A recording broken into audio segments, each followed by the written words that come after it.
Welcome to Between the Reads, where we shine a spotlight on some of the most talented Black authors in the industry to discuss their works of fiction and the inspirations behind them. Each episode will dive into the rich and diverse world of literature, exploring everything from historical fiction to romance and speculative fiction to YA and beyond. Tune in as we celebrate the voices of Black authors and the power of storytelling. Are you ready, Boos and Bros? Then sit back, relax, and let's get to it. Inspired by a multitude of writers such as Mildred D. Taylor, James Baldwin, and Bernice McFadden, Jana Jones has always found solace in a good story. In 2014, while living in Los Angeles, she created the Anansi Project, a creative writing program for youth and young adults. The finished product was a literary magazine called Anansi's Web. In 2021, Jana released her debut novel, a multi-generational family story titled Vivid. In 2022, Jana released What Happened to Alice, a Southern Gothic fiction series that can be read on Kindle Vella. Jana, welcome to Between the Reads. Thanks for having me. Yes, this was quite a book. So why don't you tell our readers what your novel, Vivid, is all about? Sure. So Vivid very much is, I call it an unconventional coming of age story because we have a young mother from the South who comes up to Baltimore in the early 90s with her 3 children. And she's coming into a new space. She's pretty much she's betting on herself. She's wanting to have a better lot in life for both herself and for her children, but she's walking into a space that she's not too familiar with, and by this space I mean Baltimore City. She's not really familiar with the dynamics. She just knows that family's there. Has always been safe for her, and she believes that this will be a soft launching space for her to, live out her dreams. But that's where the story begins. Because we follow Sheri, her name is Sheri Calloway, we follow Sheri as she comes into an understanding that she's up against forces that are bigger than what she thought. But in overcoming this and grappling with this, she comes into contact with a community of those who some may say live along the margins, and together they fight. They fight back and they go head to head against some like major power players in the city. Mind you, she's coming from rural North Carolina looking to start school, go to school again. And she's going to City Hall. She's fighting back against really, major players in the medical research field. This was not in the cards, but we follow her through this story. Yeah, absolutely. So where did the inspiration for this novel come from?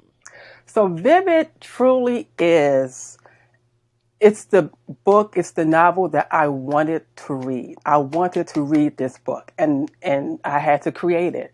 So my inspiration was just in my life. I am a native Baltimorean of a certain age, so I have certain memories of growing up. We couldn't run our hands against the walls when we played. If we saw chip paint, you had to stay away from it, stay away from any chip paint. Couldn't drink out the water fountain. So certain memories and just certain things that you had to do without really thinking, hey, why can't I drink out this water fountain? I'm thirsty. I just had gym. I'm in school. I'm what's happening? Don't touch it. And so with that in mind as a reference point, I just wanted to kind of shed light on the whys. And Vivid, I hope, does that for people. It gives context to, why things are in place. So it was a story that I really wanted to tell. I also was inspired by The Warmth of Other Suns by Isabel Wilkerson, which is an amazing piece of work. Oh my God, I love it so much. But that book really prompted me to incorporate stories of how Baltimore was a major migration point for many families who came from further south, including my own, when we came up from Virginia. So I wanted to incorporate those elements into this story. I feel like when it comes to pop culture, Baltimore has a reputation, like people know it because of like crime stories and things of that sort, which is, a part of the city.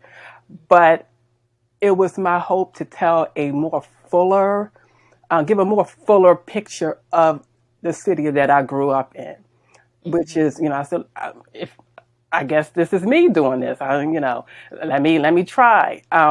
So that's really kind of what prompted me, and it got to the point, and I was telling like some friends that the story almost haunted me. It was like this needs to come from you, even though I had a very, very full 9 to 5 life. I was traveling a lot for work, but it was like this story would not leave me alone. So I began writing it actually on my birthday in 2014 and just kept going until I finished the manuscript in 2020. So this is based on real life events. So can you tell us a little bit about the actual events that inspired the novel? Sure. So, okay, so I'm going to jump around a little bit. Okay. I'm going to answer your question, but I'm going to jump around with it. Okay. Once I finished the book, I got connected with a nonprofit called Green and Healthy Homes, which is in Baltimore, and it's a nonprofit that really promotes environmental justice for low-income families who may live in houses that are not up to code, maybe were historical homes. So you have matters related to lead, which of course impacts a child's, if there are any children in the home, it impacts their development. But I got connected with them and I found out about a man named Warren Garrison. And in doing like my research for Vivid, this name had never come up. And I'm like, okay, who's this man? Warren Garrison was a single father from North Carolina who came to Baltimore in the 60s. He came with his children. They moved into they moved into a home that had very, very high levels of lead. His children were exposed. And it impacted his children to the point where, even though they were growing, age-wise, mentally they were stuck. They were stuck at a particular age. And he became an advocate because of that. He was like, I'm thinking that I'm moving into a safe home.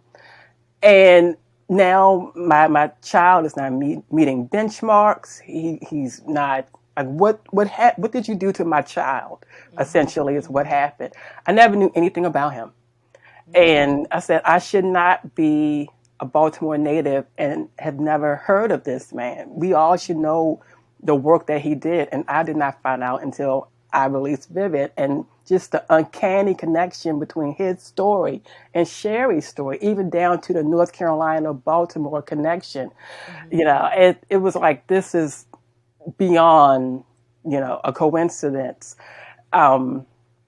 Just that, children were exposed to lead in their homes, which ties back to the city's history of redlining, housing discrimination. You're only allowed to live, east of XYZ area or, north of XYZ area. These are your locations. Figure it out. And within these neighborhoods, we have homes that are very old, very dated, are not in good condition. So we're having families who need a place to live, but you're essentially stuck between a rock and a hard place. Okay, I'll give you a place to live, but there's a possibility that your child may be inhaling poison. So what do you do with that? In the early 1990s, there was a study that was administered by Kennedy Krieger called the Baltimore Lead Study. This took place, like I said, in the early 90s. There is still to this day, depending on what you read, a lot of finger pointing still. because the medical researchers maintained that the parents knew that they were walking into a controlled study, that there was a chance that their children might, possibly, be exposed. But the parents to this day maintain we did not know anything. We did not think that we were exposing our children to anything that, of course, would poison them, that would, stop them from developing, normally. We did not know. Even still, here we go, 30 years about after everything, it's still very much, a lot of he said, she said. All the while, the children who are now adults are having to grapple with life, having to live functional lives when they themselves were not given proper space to develop as they should. And in fact, Freddie Gray, and we know of Freddie Gray because of everything that happened in 2015, Freddie Gray and his sibling received a substantial settlement when they were children because they were exposed to high levels of lead in their home in West Baltimore. And, they got money, hey, we paid them, we're done, and at the same time, there's someone, look at what happened. People are still having to live lives and they're not their full selves. So was that program with the CEC where they had these homes and they were supposedly all redone, but they, said, okay, but you have to sign this paperwork and take your kids in for blood work? That all was real. So that was my imagination. Now, in reading articles about the parents, in for example, the lead paint study, the parents maintained that they did not know, and that when they told Kennedy Krieger, hey, something's going on with my child. And Kennedy Krieger pretty much said, they're fine, it's okay. Essentially, a lot of mass gaslighting is what happened. Now, so I put in the housing part because I couldn't really figure out how they were able to get the parents into the study. That was really how did they get these parents in? How did they even get their database? So that was me. That was me kind of using my imagination to kind of find the connection, because we have these parents from low income communities in this study. They're not really knowing what's happening. How were they lured? How were they brought in? Which I still, if you read the articles, the legal briefs and such, it's still very gray. And I'm like, okay, was that intentional? So that was me kind of using my creative brain to tie it in to how did they get these parents in? Right. Because, especially since I'm sure if you looked, it probably only happened to black and brown children in Baltimore. I'm sure it didn't happen to the white kids. So that right there tells you that something There is was some going on. targeting. There was some type of targeting somewhere, something happened. So that the actual specifics, I haven't been able to find out, which is why I incorporated the housing part of it. Yeah. Yeah.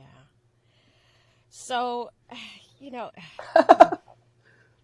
so Sheri leaves North Carolina. Yes. For Baltimore. Yes. For a better life for herself and her 3 kids. And when she reaches Baltimore after staying with a cousin for a while, she gets this offer, which seems too good to be true, about this program that the city is offering where they give these families homes that have been remodeled. Or whatever. But they have to, when they get accepted to the program, they have to sign this piece of paper that says you're acknowledging that there are small amounts of lead, nothing harmful, and we're going to test your children. As a sign of good faith. As a sign of good faith. We're going to test your children regularly to make sure that there's nothing going on. And one of the guys in the back of the room says, what if we don't sign the paper? And they say, well, then you don't get the keys to your house. So you have all these black people who are struggling financially, trying to better themselves, and here's this wonderful opportunity. Sheri's family warns her about Sloan Douglas, who is really the parent company that's offering this or Right. funding this program. But Sheri chooses to participate even against the warning from her family, because the people she's staying with, they're good, they're addicted to drugs. Right. And something happened with her kids. Nothing bad, but they saw things that maybe they shouldn't have seen, and she says, "Okay, I don't care. I'm taking this opportunity." And things fall apart there. Let's talk a little bit about this situation. Yes. So Sheri's moving in. She's in her home. And like you said, by this point, her family is steadily warning her. But what happened with them involving the children has shaken Sheri up so bad, it was like they instantly lost credibility. Where it could have been, well, let me check out what they're saying. Let me kind of pull back. What happened once her children were involved and once she felt like they were no longer safe, it was like, okay, I need to get to safety. I need to get to someplace safe. I don't want to hear what you're saying. So credibility is shot. So she's in her home, and what starts happening is there are issues at school. Her middle child, her youngest son, is having issues in the classroom. His teacher swears that he's disruptive. She can't teach a class. He's cutting up so bad. Sheri knows her child, and she said, this is not really his personality. What's happening? She has to come into school and have a meeting with the principal. And also there's a gentleman there who is from like a screening service. And they provide like wraparound care to children who are having struggles in school due to possible behavioral issues. And it's there when all of the children are tested. And that's really when the story breaks open, because she's thinking, and they test her child for lead exposure, and she tells them, oh no, we get that done every 3 months, move it along, test them for other things. He's okay. Until the results come back and she finds out that, in fact, he has very high levels of lead in his bloodstream. You need to check this out and figure something out. It's not safe wherever you all are staying. And that's really when like her brain switches, and it's like, okay, because she did not want to go back to North Carolina. She was really looking to stick it out. She had a mission, she had a goal. She wanted to go back to school. She had her plan. It's like, I have my plan now. Right. Things may have gotten weird with the family. That was unfortunate, but I still have my plan. So what do you do when you have this, airtight plan and you're thrust in the middle of madness?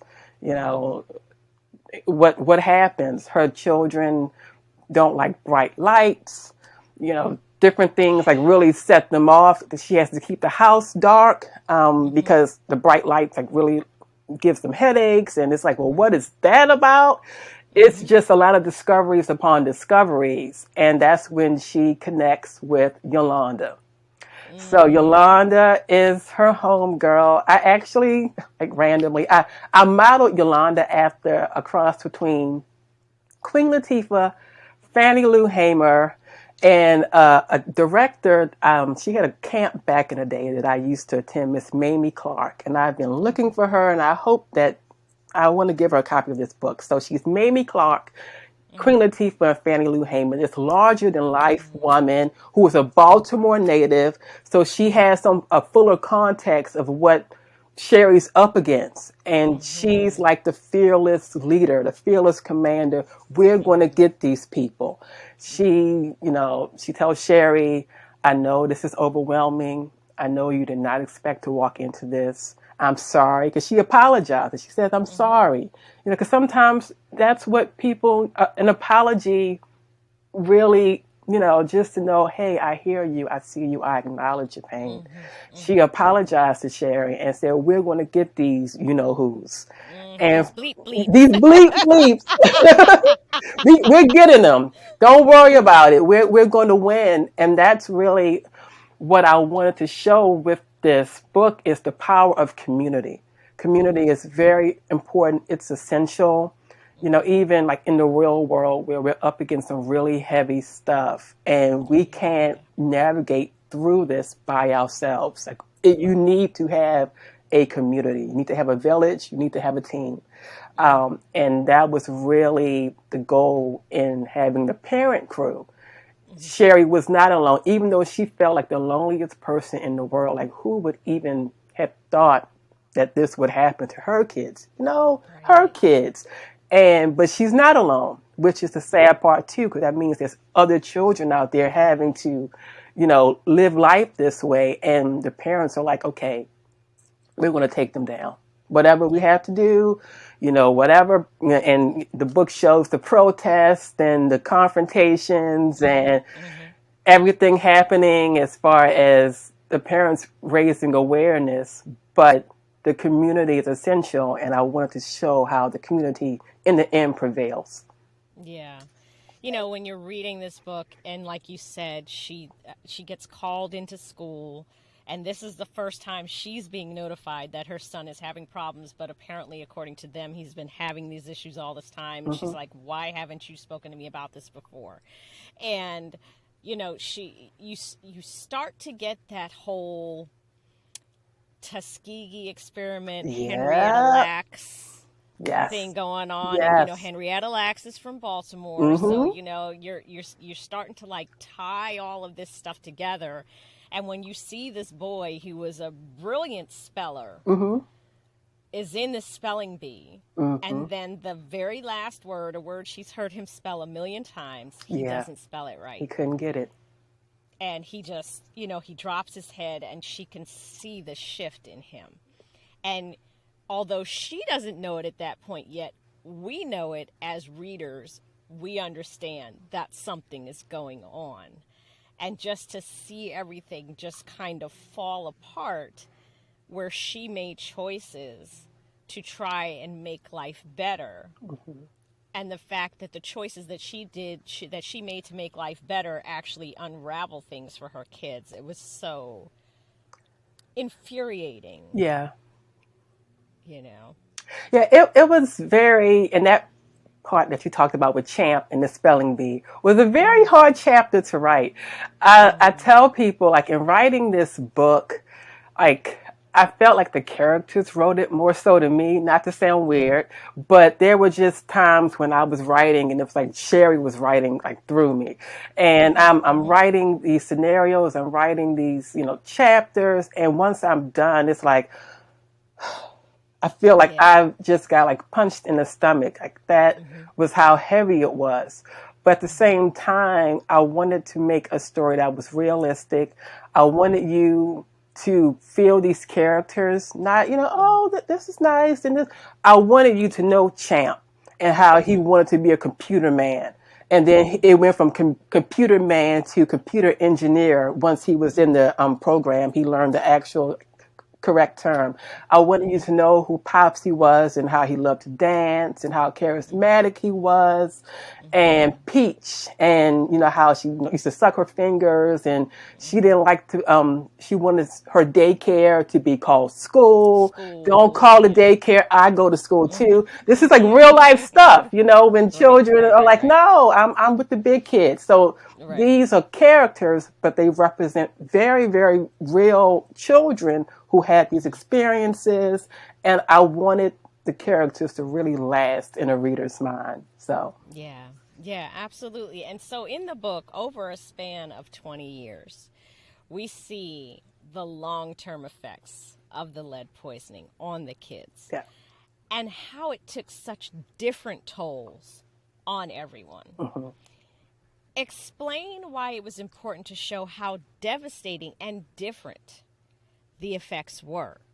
Because I'm not going to give stuff away, but there's something that happens to Peach, which I didn't expect. I expected it to happen to maybe Champ or Popsy because they had more of the explosiveness in the beginning, and Peach was just kind of like even keeled. It didn't really Yes. come out in her until later on. So explain why it was important to show over time the effects that this had on their health and on the outcomes of their lives. Yeah.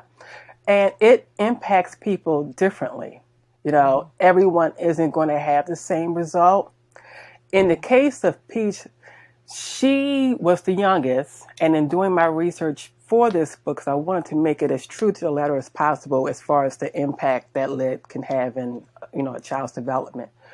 The younger a child is, the more, I guess, potent the exposure is. Like it's the window to a child really being adversely impacted caps off about like 6 or 7.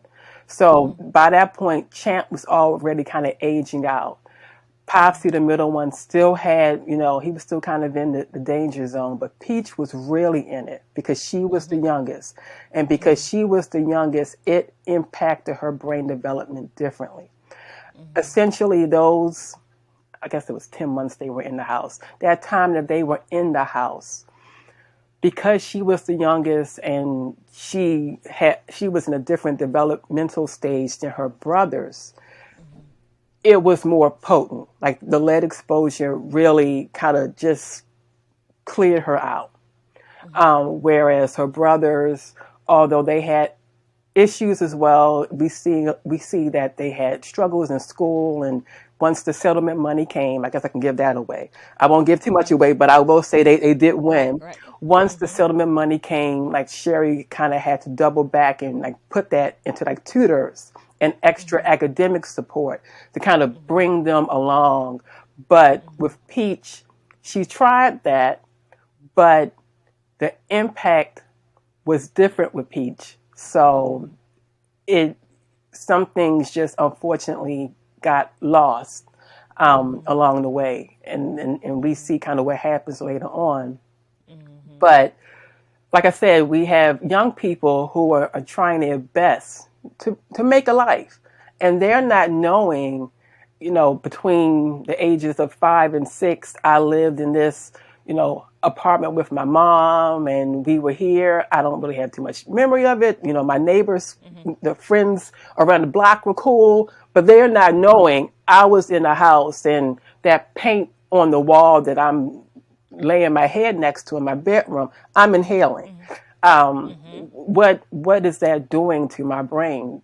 No one really Mm-hmm. thinks about that when they're out here, just living life. Right. So Right. definitely we see how it had different effects, all still devastating, but Peach's age contributed to why her situation was a bit more severe. Mm-hmm. Yeah. Yeah. So, in different parts of the novel, you showed Sheri working through her issues. Yes. And she would talk about making space for hope, whether it was in life in general or making space in her life for good things to happen, like with Harold. Why was it important to show your readers that in the midst of all of this chaos, that she needed to make space for goodness in her life? Because you really can't function without joy. And even in the midst of hell, even if you're surrounded by, really maddening circumstances, finding joy in and of itself is an act of rebellion. Finding community, finding love, having a dinner date while everything is burning down. People might say, well, you're not focused on the important things and yada yada. But finding that sunshine in in and of itself is you fighting back. That's Yeah. fighting back even with that. And I wanted to, in the case of Sheri and Harold, I wanted her to have a soft place to land And actually, in earlier drafts of Vivid, Harold was in the story a lot. I actually took him out a bit. I said, "Oh, this is not really about you. This is not a romance, Harold." Because I was going through my Sit draft. down, I said, Harold. "Why is he in this?" He was in it a lot. I'm like, "Let me pick you out just a little bit." Mhm. But Mhm. even with the parts that he's in, he's kind of a comic relief in some points. Mhm. He's an extra pair of hands. He's there, especially when things break down with Sheri and her family. He kind of comes Mhm. through like just in time. So I wanted Sheri to have something that was outside of her family, outside of the parent crew, something for Mhm. her. So Mhm. that was why Harold was there. And then like towards the end, we see that there's a possibility that Mhm. Harold's not gone. Right. Sheri left, and then He was also the key to kind of unlocking the mystery of what was going on he in was. the houses. He Yeah. was. Yeah. And again, Mhm. that's that Baltimore context. Like Yolanda, Harold is a Mhm. native of the city, and he kind of put two and two together with he and his brother working on Mhm. houses, like, on the Mhm. side. He said, wait a minute. I think there's something to this. This Mhm. something doesn't smell right. Right. And he, like you said, he put two and two together and really help steer the parent crew to, Mhm. hey, check this out. This might be the reasoning. Right. Yeah. Yeah. Yep. Absolutely. So you also decided in the book to show the issues of generational trauma Yes. and working to break those cycles, and how secrets played a huge role in those cycles of trauma. Yes. Let's unpack that a little bit. Yes.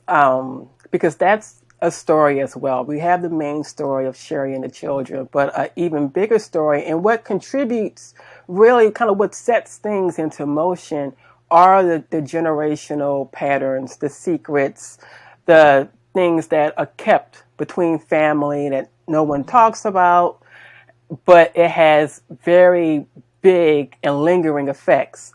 And we see that definitely in the case of Gloria, who is Sheri's Mhm. cousin. She's the one that everyone feels has it together. Mhm. All the while, she's battling like really real demons Mhm. that really stem from her childhood and things that Mhm. she experienced growing up that were no fault of her own. Um, Right. but now she's here as an adult trying to make her way. She's self medicating.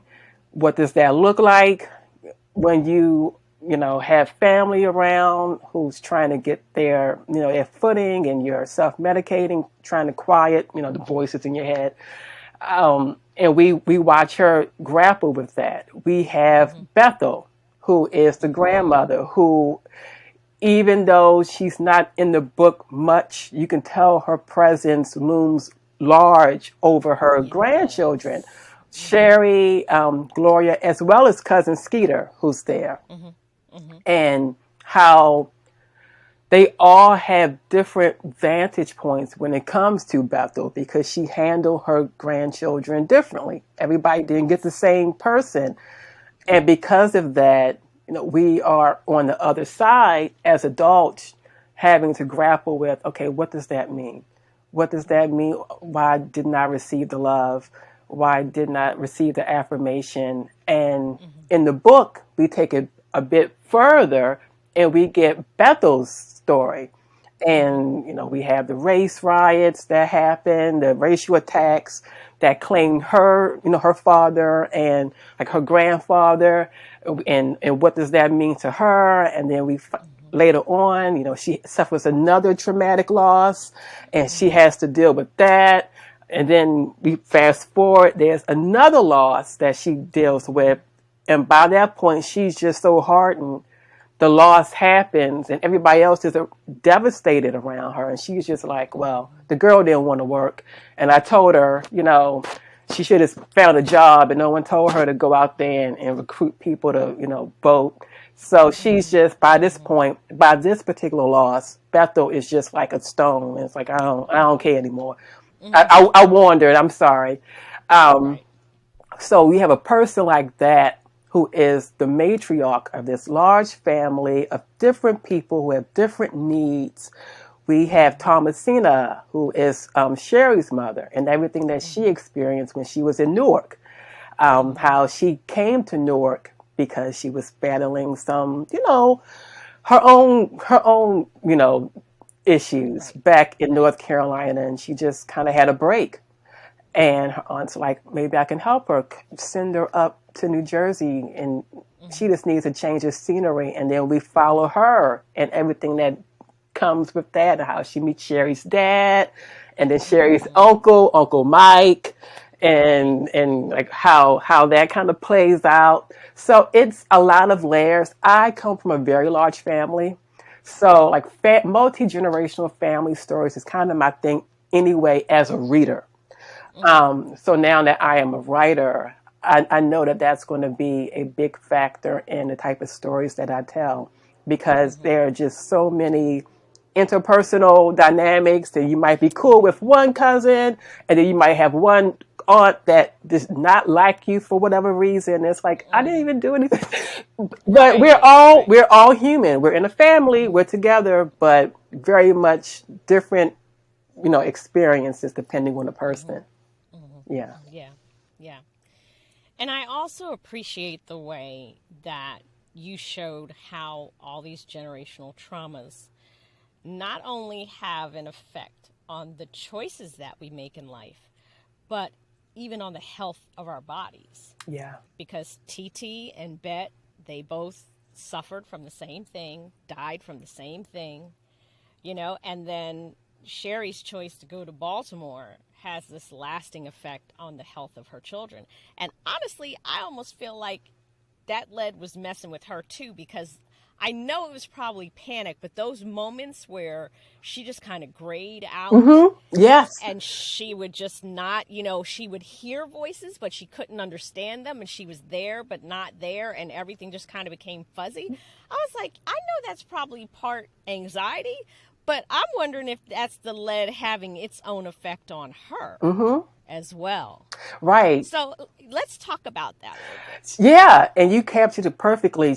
Cherry sometimes would just detach. She would just like mentally detach.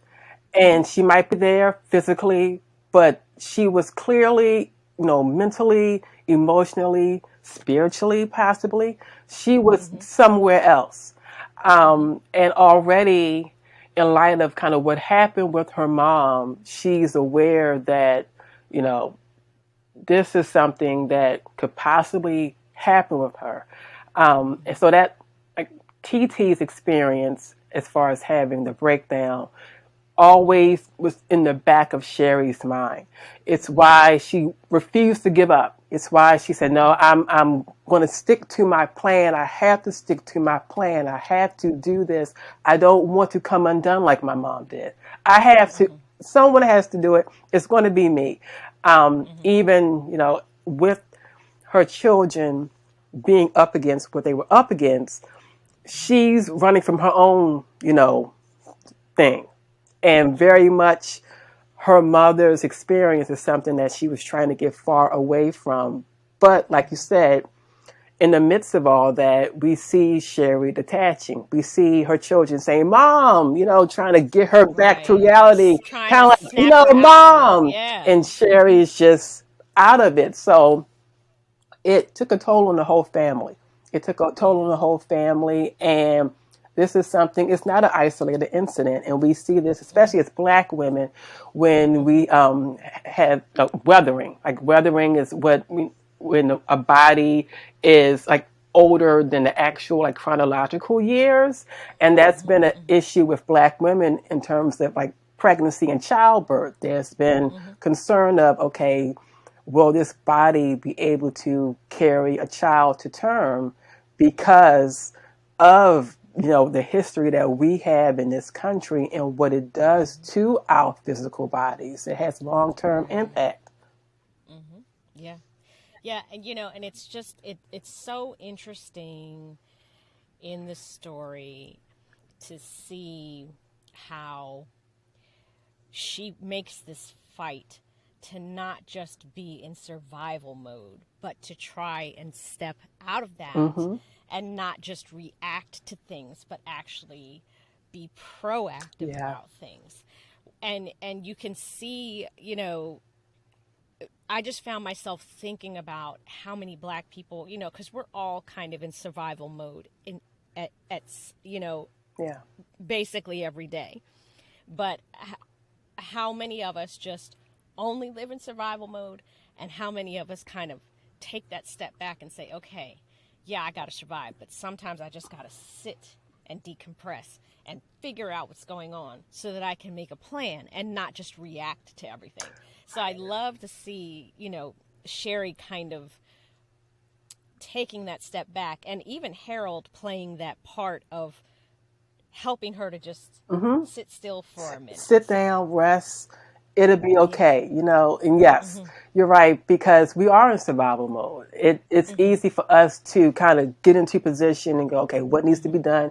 We become like strategists in our mind because that's Mhm. what we know to do to Mhm. overcome whatever it is we need to overcome. But at the same Mhm. time, when you are in like reaction mode, the way that you are, it it takes away something. It takes away It does. from your quiet time. It takes away from deep reflection. Like Mhm. as far as having to decompress, we go through Right. like traumas and experiences after experiences, like one big roller coaster ride. Right. But Mhm. when do you sit down? Like when are you Mhm. at the bottom of the roller coaster? When can you go, Right. okay, this happened to me. How did you feel about it? I felt this way. What will you do for Mhm. next time? Okay, now instead of, okay, case after case after case, we can just Right. sit and we can think. And I really wanted Shuri to have that time because it was coming fast and furious, everything. Mhm. Mhm. And when do you have time to rest and nap and just daydream? And, we see it at the end when Sherry's, done being interviewed. She says, I like to fish. I like Mhm. to have my quiet time. Like those Right. things are important to her now because she Mhm. realizes everything that she's been through. It's been a Mhm. lot. So those quiet moments of reflection are very essential. I bit my tongue. Yeah. And that's all right. And you could also see it with Yolanda, because at that one point in the book, Yolanda says, ever since what happened to Leonard happened, Yeah. I've just been go, go, go, go, go. She hasn't had time to think about anything because she's in the same situation as Sheri, but she doesn't necessarily have the family to help her out the way that Sheri did. Yeah. So, she's been in a constant struggle, and her community ends up being her strength. Fighting for them Hmm. and rallying them is where she pulls her strength from. But I just felt exhausted for her because it's like everything with her was just, it was one thing on top of another on top of another on top of another, and I don't feel like she really had that soft place to land like Sheri did. That's true. And with Yolanda, I wanted to show with her that it was personal after what Mhm. happened with her husband Leonard, and Mhm. and everything that was involved with that. She was just, and I said it, she was like the vigilante. Mhm. How you're just that lone person with the two guns on your side, in the Mhm. saloon, and I'm going to get the person who did this. And she was Mhm. really in like, I'm going to get you mode, very much in revenge Mhm. mode with Yolanda. So she Mhm. was the motor, she was the power, but with her, Mhm. it was like, I'm going to make the city of Baltimore pay. Like, I don't know Right. about the rest of y'all, but you're going to Mhm. pay between my children and then my man. Mhm. Someone owes me answers. So she had Mhm. definitely an extra bit of fuel behind her because she needed someone to be accountable. And, Mhm. and that's important as well. Someone needs to be accountable. It can't be, well, we didn't know, it just kind of happened. No. Mhm. Who's going to be accountable for what happened to my children? Who's going to be Mhm. accountable for what happened to me? Mhm. And everyone can say, well, it wasn't me. Someone Right. put this into play. And that's really was Yolanda's motivation. Yeah. Yeah, because she's kind of pulling everybody together, and it's interesting to see these people she were pulling together. These were people that had lives, that had promise. They Hmm. were in college. They were, their kids were young Yeah. and smart and vibrant, and then this decision that they think that they're making to better themselves and their kids just ends up wrecking them. And really, even though she doesn't say it outright, you can feel Yolanda's fury Yeah. because she kept saying, "They took our kids from us. They took our kids from us. We got to fight this. They took our Hmm. kids." Hmm. That was very powerful. Yeah. Always, keeping the crew in, front in mind. There was a crime committed. And that's really what it was. We can say, well, it was a case of medical malpractice. We use these really like vague terms. Oh, it was malpractice, and we don't know. No, you stole my child from me. My child is struggling in school. They're struggling with their behaviors. I know that things would have turned out differently had they Yep. not had this experience. This is not a victimless crime. You committed something that was heinous, and now there has to be, accountability. There has to be someone being brought to justice. Yeah, and side note, that moment when Sheri took the podium. Ah, And they kept trying. They were like, time, yeah. time, yield the floor, yield the floor. She's like, I'm not going nowhere. Hmm. She held on to that microphone and was like, and you, and you, Hmm. and you. She was giving everybody smoke. Everybody got the She was business. there for Yes. everybody, got it. Yeah. Everybody. And she didn't let that floor go till she was getting ready. And then at the end, she was like, now I yield the floor. Exactly. Yes. Like, listen, you go. How about How that? about that? Okay. Mm-hmm. You're gonna hear from us. You're gonna hear from us. Yep. Yep, you gonna get all this smoke. You gonna sit and listen because you were hired, you were voted in to take care of your community, and you ain't Exactly. doing nothing but being in front of the camera. She laid him out. She was ready. She had time She, because listen, she had all the she time. did. I love writing that chapter too. I was like, Yes, ah. that did something for me because I was like, no, because she was like, this is it. They were like, time, and I was like, come on, Sheri. Hmm. I know you got some fight in you somewhere. Come on, girl, bring it out. When she held that on that microphone, I was like, no, I'm not going nowhere. Hmm. Yeah. Time be damned. I'm going to say what I got to say. And Sherry, and I tried to show this, she was always, if you can imagine someone who kind of always just was real chill, real neutral. There's always that person who's just like, she's just chill. And that was really what Sherry was. I wanted her to be like an every woman almost, like your cousin, your sister, your friend from around the way. She's just, you remember Sherry from school? Yeah, she's doing okay. She's just chill. I wanted to show her coming out, like really like leveling up almost, like finding her voice, finding her power. Yes. Because for so long, she just could kind of go along and do her thing. But now, with everything that has gone on, she's being compelled to really become her own champion. And I really wanted Vivid to show that. Like, she's finding her voice, she's overcoming generational drama and everything involved with that. She's dealing with, again, systemic violence and forces much bigger than her. And in that, she's persevering. She's moving on. She's going in. She's finding the strength within It's her herself. proving time. It's her proving It's her time. proven time. Yes. Yeah. Yeah. I loved that moment in there where she said, everybody has a proving Everybody time, has and a this is proven mine. time, and this is hers. Yeah, absolutely. So in the book summary, Yeah. you said it's never too late to become your own Yeah. champion. I want to talk about that in terms of Gloria and her struggles and how she was her own champion. Yes. Yeah, we see Gloria, and Gloria kind of ran the gamut. She was very unapologetically nasty. She on one hand she was very open. She had her house open. Come stay with me. I'm the spot. You can come and get yourself together. Then we see Gloria turn and just become this witch of a woman who has no regard, who's very just flippant, with what happened with Sherry's children, kind of like, well, they were okay. And They were they were safe. What safe. you They were bugging with the for? babies. And Sherry's like, Right. wait a minute. Where's my Right. cousin? Who are you? So we see Right. her going through that. We have the incident Mhm. at the cookout where she's like screaming Miss Mary Mack, Mhm. and like twirling around. Everybody else like playing Mhm. cards and eating crabs. And Gloria is Mhm. just like acting out of sorts. It's like, what is happening? Mhm. And then we get to really see what she's dealing with and how she's self medicating.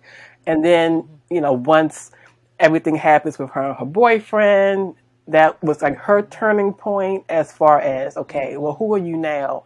Because your backup is gone. Where do you go from here? So we really Mhm. watch her coming to herself. And in the Yep. end, we see her, she's a parent now. She has twins and they are in, Mhm. private school and, all of that. Mhm. And she's really pouring into them what she herself wasn't able to give. Because even Mhm. though from the outside looking in, people can say that Gloria kind of had a soft life. She kind of had it made. She had a father, and the father left her a house, which her family back in North Carolina was they were jealous. They were like, how did she get a house? Mhm. And so she Mhm. has Mhm. these accommodations, but no one's really knowing what she's grappling with. And then Sherry finds out like the hard way. But Yep. we see with Gloria, and then she comes back to North Carolina because North Carolina was a place of trauma for Gloria. But in the Mhm. end, with her children, we see her coming back down to visit Sherry. She visits her mother's grave. It's like she's Mhm. making peace with everything that had happened to her Mhm. along the way. She's in a different mental space. And we Mhm. really see her healing. We see her healing. We know that her children aren't going to have the battles that she has because Gloria is Yeah. standing in the gap like I'm stopping this. I'm going to give you the Mhm. love that I wasn't able to get, but it's Mhm. inside of me and I'm going to give it. Mhm. So where we Yep. find that's where we leave Gloria. Yep. Yep. You know what? Her her scene, that scene towards the end where she's clean and she's explaining to Sherry everything that happened. I immediately thought of that scene in The Wiz after the witch Yeah. dies and everybody peels down their skin Yeah. I love and that. they come out. That's what I immediately thought of. Like she had all these layers on her, all this stuff surrounding her, all this trauma, all this, the way that people looked at her, and Yeah. she's a Shaw and Yeah, all yeah, that the stuff. Shaw You thing. know, And it's yeah, like yeah. she can't control that. But again, Mhm. grandmother, Bethel, I never trusted them. They Mhm. thought they were better. They didn't want to work to the Mhm. point where Mhm. she's denigrating her own grandchild. Why? Because she's a Shaw. Mhm. So, Mhm. Mhm. and she's having to deal But with that. yeah, and then but then whatever what happens to Jimmy happens to Jimmy, and then Bet is gone, and like I said, I just saw that zipper, and she's just peeling away She was renewed. out of that life. Yeah, that's Yes. a beautiful way of putting it because I really wanted to Mhm. show her coming into a different version of herself because Mhm. Gloria was a Mhm. character. Um, Yeah.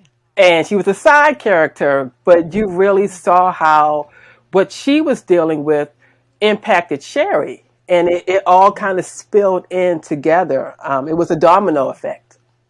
Yeah. Yeah. Absolutely. Absolutely. So, what was the hardest part about writing this book? Oh my gosh, there were a lot of like hard parts that I had to really kind of get myself together, like certain chapters, like the chapter where Skeeter got beaten by Mhm. Bethel because there's some questions about her sexuality, and you know, That was rough. and that was hard to write. I think I took a break for a few days after I wrote that chapter. I'm like, oh, this is kind of I hard. bet that was a lot. I had to take a break from reading Yeah, after that. I'm like, She beat that baby almost to death. And with that, when we get to Baltimore, we see that Skeeter's really defending Gloria. It's like she's okay. Because Sherry's like, did you know about this? But because of Skeeter's backstory, Gloria's house really was her place of refuge. So while she knows that Gloria put the children maybe in not the best position, Skeeter feels like she owes Gloria. So it's like, I am going to do whatever I can because my cousin saved my life. So yeah, her chapter was hard as far as that. The ending was very hard, but again, I wanted to make it realistic. And I know sometimes folks want softer stories, and I'm working on some. But I feel like this book was a story that needed to be told. So even in the hard parts, when I was writing, I felt like this is the story of people who, you know, otherwise would have been lost to history. So I want the reader to really get the full grasp of what's going on out there. So yeah, and it was tough to wrap it up because I could have really kept on writing once the children were adults. But I said maybe another book down the road. I wanted to kind of cut it at some place, and I cut it where we find Peach, but then we have Champ who's about to propose to his girlfriend. You know, we have Popsy and his children are in dance recitals, and they're teaching Sherry how to work the apps on the phone. So I Right. wanted to Yeah. show the circle of life. These children who came up to Baltimore on a train, not really knowing what's happening, they're adults now, and just the circle continues. The circle continues, and that's just the way life is. Right. Absolutely. So, what is one thing you learned about yourself while you were writing this book? I learned that I am very talented. Um, I've always had an appreciation for the word, for writing. I've always loved to write, and writing a book was on my bucket list. Just to say, okay, I wrote this. You know, it's done. It might not see the light of day. But once I had Vivid, I said, this I remember I emailed my sister friend. I said, I wrote a book and I think it's really good. And initially I was going to just write it and kind of put it off somewhere and save it, to my jump drive and say, hey. But once I finished Vivid, I said, I need to get this published because I believe this story, the world needs to read this story. It's not just something that you can say, well, I've done it and moving on. This is this needs to go on record that no. And if something comes from this, like for example, you mentioned Henrietta Lacks. I would love like the immortal life of Henrietta Lacks. I would love something like that for the children who were a part of these lead studies and just the history of lead in Baltimore and beyond urban centers. Other cities grappled with this. It wasn't just Baltimore. I would love like a deeper dive of this subject matter and maybe Vivid. Now that Vivid's out, someone can say, "Hey, I can tackle that." Let's see. I hope Right. that this leads to more stories about this subject because so many times I never knew this even happened. Like, was this really a thing? Like, so many people did not know. So I'm glad that this story is a jumping off point, and I would love for it to go even further, just so that we can have the story told. Because again, so many things are lost to history, and then we may find out years later. Like for example, a lot of people found out about Black Wall Street because of the Watchmen series on HBO, Right. and they found out about sundown towns, and so much can get over Right. time grayed out, and it's important to kind of keep things fresh in the memory, and I'm hoping that Vivid did that. I'm very glad to have it as my first book, and I'm like, okay, I can do this. Let's see what else is out there. Right. Right. So, if there's one nugget of wisdom that you want people to take away from this book, what would it be? We all have our own inner power. Mm-hmm. Tap into it, find it, love it, nurture it. It's yours, and the world needs to see it. Don't play yourself down. Mm-hmm. Absolutely. So, what's next for you? What is next? So I did my What Happened to Alice, and that's on Kindle Vella. It was a Southern Gothic story, just Mm-hmm. something fun. I was having fun, and I did not want to Mm-hmm. take a long writing break between Vivid and my next project. That's the one thing I'm very, very mindful of. I don't want to take long breaks.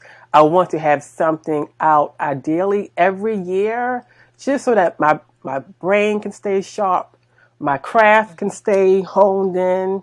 Sometimes, Mm-hmm. we let things sit, and then when you come back to it, you're having to like learn the process all over again. So Right. I don't Yeah. want that. I want to get into a rhythm of having some work out there. So I am Mm-hmm. actually I'm working on a young adult novella series that's kind of coming Okay. along. It's paranormal, has some, teenage angst stuff going on, a little bit of historical fiction.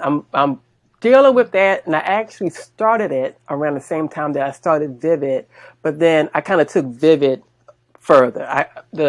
The young adult kind of stayed on the sidelines. Now I have more time to devote to that, so I'm hoping that will be the next one out. I'm actually Okay. also working on another adult novel that is inspired by my research because I do genealogy research. I'm like the family historian, and I've had Okay. so many like interesting discoveries when I've looked into like my family tree, and I said, okay, Mm-hmm. this may be a Mm-hmm. story here. So I've been Mm-hmm. parsing it out, I've been feeling it out.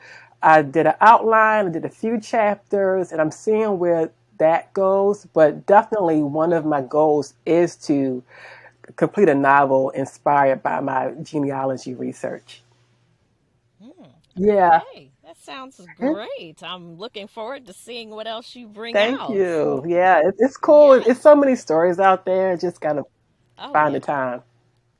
Yeah, absolutely. So, where can readers find your Sure. book? So my book is on Amazon. It's on Barnes and Hmm. Noble. You can also find it on Audible for all of my Okay. audiobook folks out there. Because that came Yay. up. I had my book signing, and they were like, "Well, where's the audiobook?" I said, "Oh, yeah. Let me work on that." So you can find Vivid on Audible as well, narrated by the wonderful Regina Walker. So Okay. it's on Audible and definitely ebooks. You can find it on Google Books, of course, Okay. Amazon, Barnes and Noble. Yeah, check me out. My website is Jana Hmm. J Jones. Jana J Jones. The J Okay. is for Jean. Okay. JanaJJones.com. That's my go-to Hmm. site. And as Okay. far as like updates, I try to keep my social media current and updated as I'm working on Okay. things. And my handle is Okay. written by Jana. So, Okay. Well, that was going to be my oh, next question was where can I, we find you on I social jumped media? ahead. So, Sorry. there you go. There you go. So, it's written by Jana. Yes. All right. Well, we have come to the end of our show. Thank you so much for sharing your time and talents with us Thank you today. for having me, Audra. I appreciate this. Listen, I had a wonderful time. It was a wonderful book, and I'm looking forward to more. Thank you so much. And Booze and Bros, you know how I do. I always leave you with a quote. And today's quote comes from the amazing Angela Davis, and she says, prisons do not disappear social problems, they disappear human beings. Homelessness, unemployment, drug addiction, mental illness, and illiteracy are only a few of the problems that disappear from public view when the human beings contending with them are relegated to Uh. cages. Until next time, y'all, you know what to do. Grab a book and read, and I'm out. Thank you for lending me your ear today. If you've enjoyed this independent podcast, you can help me continue to shine the light on Black authors and their stories by becoming a patron at patreon.com/betweenthereads, or by giving a one-time gift at www.ko-fi.com/betweenthereadspodcast. That's ko-fi.com/betweenthereadspodcast. Tune in next time for another great episode.